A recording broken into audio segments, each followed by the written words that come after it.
The Tobago Division of the Chamber of Industry and Commerce is comforted by the budgetary allocation to the Tobago House of Assembly. Tobago was allocated $2.193 billion, of which $1.86 billion is recurrent expenditure, $315.6 million in capital expenditure, and $18 million for URP, totaling 4.34% of the national budget.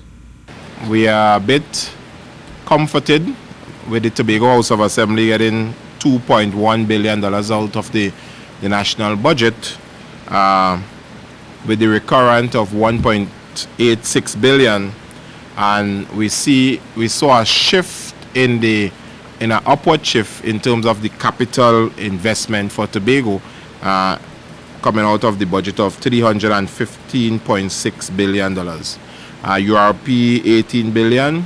So the Tobago House of Assembly would have received a 4.34% of the national budget, which is an upward, to us is an upward figure in terms of what we would have normally received. Mr. Cruickshank was also pleased by the announcement that the THA would soon be granted powers to borrow money. That is something that I know a number of assemblies in the past would have clamored, and it will be interesting to see how we now deal with that scenario in terms of borrowing externally or domestically from the Tobago House of Assembly's point of view.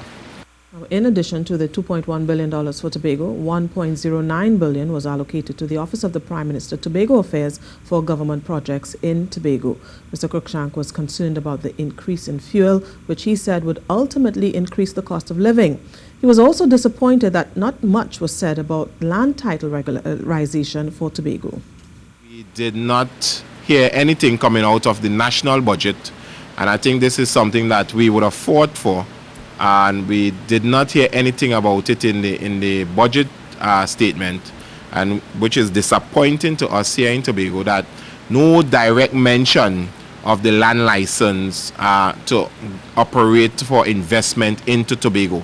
We felt now is the time that Tobago should look at some sort of investment, and we were a bit disappointed that we did not hear directly from the Minister of Finance that some sort of arrangement or some sort of adjustment or even the abolishment of the land license